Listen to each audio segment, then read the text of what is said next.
Personal story segment tonight. One of the big winners, apart from Donald Trump in the presidential sweepstakes, former mayor of New York City, Rudy Giuliani. And here he is.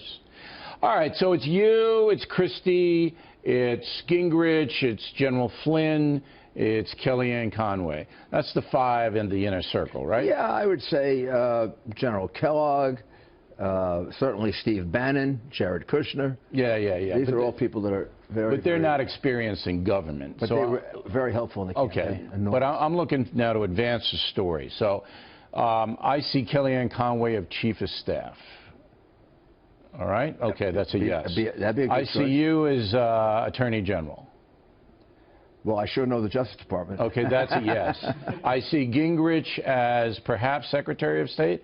But does he want to run around like that? Does Gingrich want to run around like that? You got Senator Sessions. You've got Sessions, John right? Bolton. Bolton, yeah. You got a couple of, and I'm probably missing a few. But Gingrich has got to be a role for him. Yeah, I see Newt as kind of a domestic security advisor. Okay. And these are my suggestions to you. I haven't even talked to Donald yet about it. So you guys didn't even talk about this? Well, we talked theoretically, you must have. We talked about it a little bit here and there. But because you and Gingrich put your reps on the line. I mean, you did. You took a lot of heat, and so did Gingrich. No kidding. Yeah. You really, I hope Trump appreciates it. Even coming here today, well, we got all these protesters here. We're looking at we're banging on my car. You've got the usual radical, and this does not reflect the Democratic Party. I want everybody to know Yeah, this. it does. These aren't Democrats. And you know, in a way, right. I don't want to make too much. I'm used to it from being mayor of New York. Right. These are radical leftists. They're in Philly, Chicago, L.A., New York, and they don't have anything to do. They don't work. You know what the crew is, and that'll die out. But let's get back to Trump administration. So I see you as Carson. Carson is Health and Human Services. You as Attorney General. Gingrich as domestic advisor. Christie, now Homeland Security for Christie? You'd be fabulous at it. Yeah.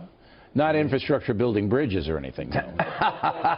No. I always don't want that. I always thought that was a somewhat exaggerated situation. Yeah, I used to live in Fort Lee, so... As a U.S. attorney, I think I'd have handled that very differently. Yeah, there's a little jest there. I don't want anybody getting upset. Now, Trump's going to need a lot of help.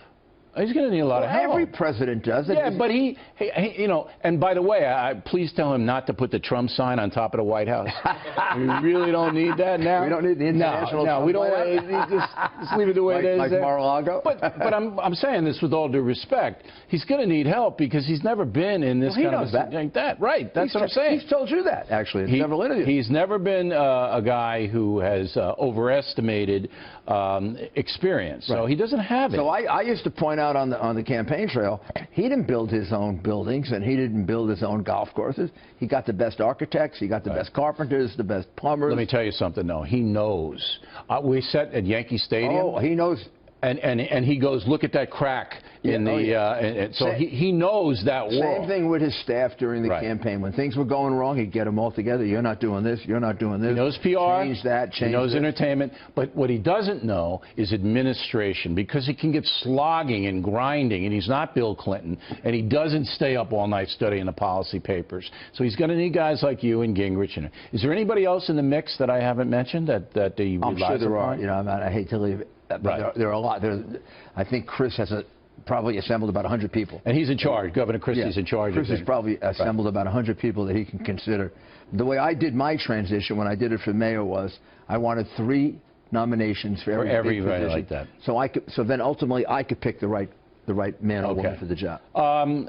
When you put yourself out as you did, and so did Newt Gingrich, and you were attacked, I mean, really brutally attacked. Including death threats and all kinds of other things. Is it going to be payback? You think? Because Trump, no, he's a payback kind of guy. For me, having been mayor of New York and having gone through that, it's now let's move on and let's see if we can't unify the country. For me, there's nobody I want to particularly pay back. I mean, so you're not going to investigate Hillary Clinton if you're Attorney General? Different story. Oh. You got a big choice there, and I don't know the right answer to it. There's one tradition in America, right? Election's over, we forget about it. There's another tradition in America, which is equal justice under the law. And it would depend on how bad the violations are. And there has not been a So you'd have to take a fresh look. Well, the FBI is still investigating the Clinton Foundation. And the foundation, right. So whoever the Attorney General is going to have to evaluate that. Obama's going to pardon her before he leaves. Then that will seal Obama's legacy as one of the worst presidents. I don't think so. I disagree with you there, because his base, Obama's base, would want him to do that. It's almost like the Ford-Nixon situation. But I do believe that if this continues, and Obama will know, that he'll pardon her before he gets out of there. Then he should pardon the sailor. Then he should also pardon the sailor who's spending a year in jail taking pictures in the submarine. And he should pardon instead of the dope dealers that he's let down. And he should pardon Petraeus, and he should pardon Governor Cartwright. Good. All right. Well, I hope he's watching tonight. Last question. You were watching Returns with Donald Trump last night. I was. Tell me.